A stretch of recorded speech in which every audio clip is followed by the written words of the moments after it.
Okay, now we're going to look at planting some yellow squash.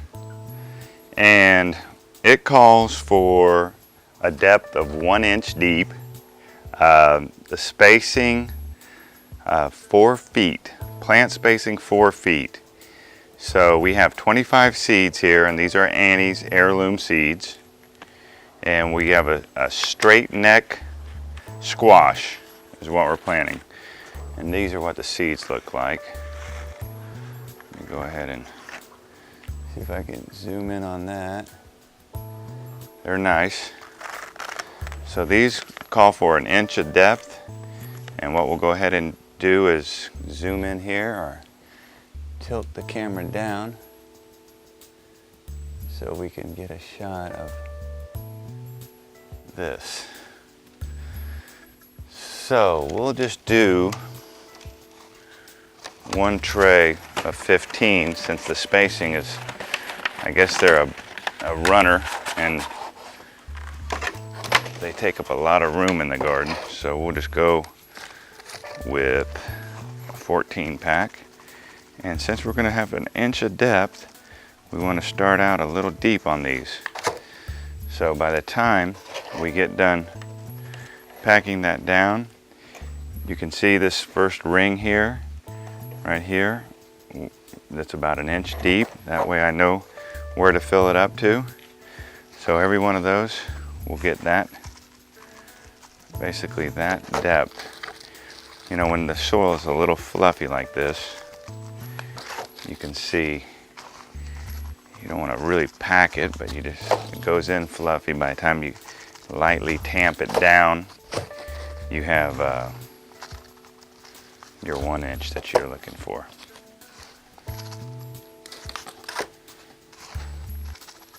You can see once you get a little system going, it's pretty fast. Now if I had a ton of seeds, I would imagine the squash will grow pretty readily.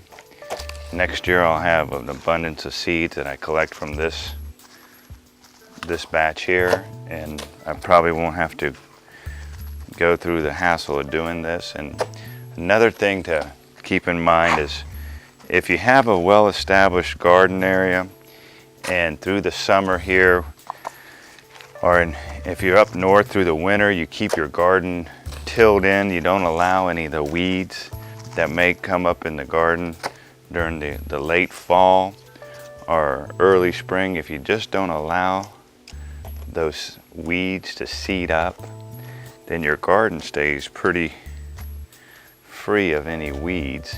And especially if you start from scratch and you build your mounds, your rows up, then you know that it's going to be pretty free of any weeds.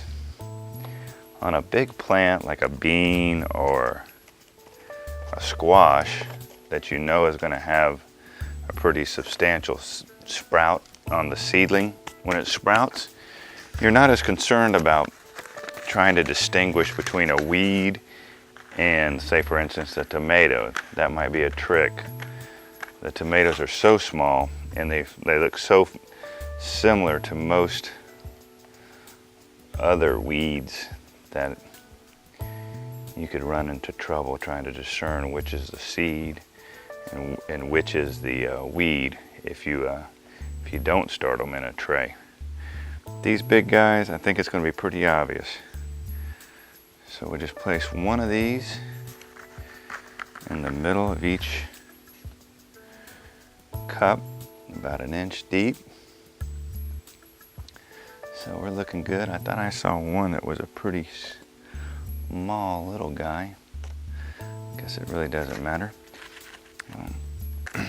Okay, now we're going to just take it very lightly, put a little bit of soil by hand over the tops, like this. I use my cup here, since we got so much we have to do here. Bringing this up 1 inch. These go down, the planting depth on these is 1 inch deep. So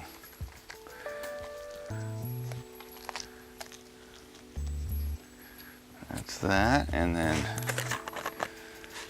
a little bit of Osmocote. Gotta be careful not to go crazy with the Osmocote. It's really not necessary, but plants will love you for it throughout their whole growing cycle, because this is going to be trapped in with the roots in the soil. Another advantage of putting a little bit of soil on top of these guys is that when you dump this over to get the plant out, to shake it loose, all your Osmocote fertilizer doesn't fall out when you turn the cup upside down to get the plant out of it. And Lord knows it's not cheap. I bought the largest bag they sell at Home Depot, and it was 25 bucks, and it was, you know, about the size of a old school lunch bag, you know. Not a whole lot of fertilizer in there, but it doesn't take a whole lot. All right. Okay. There we go. Got that. Now we just come back in here. See where we're at with our depth. Just lightly tamping it.